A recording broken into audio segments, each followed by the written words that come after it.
الکہف 78۔ اعوذ باللہ من الشیطان الرجیم۔ قال هذا فراق بینی وبینک سأنبئک بتأویل ما لم تستطع علیہ صبرا۔ قال کہا، ھذا یہ ہے، فراق جدائی، بینی درمیان میرے، و بینک اور درمیان تمہارے، سأنبئک ان قریب میں بتاؤں گا تمہیں، بتأویل حقیقت، ما اس کی جو، لم نہیں، تستطع تم کر سکے، علیہ جس پر، صبراً صبر۔ اس نے کہا، بس یہ جدائی ہے میرے اور تیرے درمیان، اب میں تجھے ان باتوں کی اصلیت بھی بتا دوں گا جس پر تجھ سے صبر نہ ہو سکا۔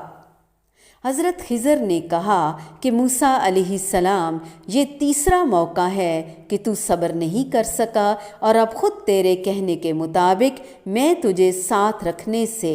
معذور ہوں۔ جدائی سے قبل لیکن حضرت خضر علیہ السلام نے تینوں واقعات کی حقیقت سے انہیں آگاہ اور باخبر کرنا ضروری خیال کیا، تاکہ موسیٰ علیہ السلام کسی مغالطے کا شکار نہ رہیں، یہ نہ سمجھیں کہ یہ کیا کیا انہوں نے، اور وہ یہ سمجھ لیں کہ علم نبوت اور ہے جس سے انہیں نوازا گیا، اور بعض تکوینی امور کا علم اور ہے جو اللہ کی حکمت اور مشیت کے تحت حضرت خضر علیہ السلام کو دیا گیا، اور اسی کے مطابق انہوں نے ایسے کام کیے جو علم شریعت کی روح سے جائز نہیں تھے، اور اسی لیے حضرت موسیٰ علیہ السلام بجا طور ان پر خاموش نہ رہ سکے۔ انہی امور کی انجام دہی کی وجہ سے بعض اہل علم کی رائے ہے کہ حضرت خضر انسانوں میں سے نہیں تھے، اور اسی لیے وہ ان کی نبوت اور رسالت یا ولایت کی بحث میں نہیں پڑتے، کیونکہ یہ سارے مناصب تو انسانوں کے ساتھ ہی خاص رہے ہیں۔ وہ کہتے ہیں کہ وہ فرشتے تھے، لیکن اگر اللہ تعالیٰ اپنے کسی نبی کو بعض تکوینی امور سے مطلع کر کے ان کے ذریعے سے وہ کام کروا لے تو اس میں بھی کوئی ناممکن بات نہیں، جب وہ صاحب وحی خود اس امر کی وضاحت کر دے کہ میں نے یہ کام اللہ تعالیٰ کے حکم سے ہی کیے ہیں، تو گو بظاہر وہ خلاف شریعت ہی نظر کیوں نہ آتے ہوں، لیکن جب ان کا تعلق ہی تکوینی امور سے ہے تو وہاں جواز اور عدم جواز کی بحث بالکل غیر ضروری ہے۔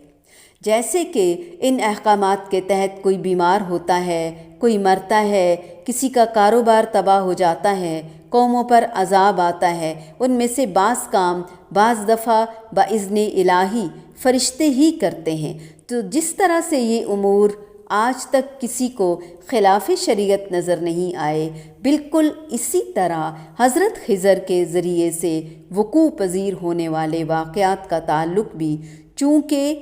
چھپے ہوئے غیب کے امور سے ان کا تعلق ہے، اللہ ہی ان کی اصل حالت جانتا ہے، اس لیے انہیں شریعت کی ترازو میں تولنا صحیح نہیں۔ البتہ اب وحی اور نبوت کا سلسلہ، وحی الہی اور نبوت کا سلسلہ چونکہ ختم ہو گیا ہے، اور اس کے ختم ہو جانے کے بعد کسی شخص کا اس قسم کا دعویٰ ہرگز صحیح اور قابل تسلیم نہیں ہوگا، جیسا کہ حضرت خضر علیہ السلام سے منقول ہے، کیونکہ حضرت خضر کا معاملہ نص قرآنی سے ثابت ہے، اس لیے مجال انکار نہیں۔ لیکن اب جو بھی اس قسم کا دعویٰ یا عمل کرے گا اس کا انکار لازمی اور ضروری ہے، کیونکہ اب وہ یقینی ذریعہ علم موجود نہیں جس سے اس کے دعوے اور عمل کی حقیقت واضح ہو سکے۔ قال هذا فراق بینی وبینک سأنبئک بتأویل ما لم تستطع علیہ صبرا۔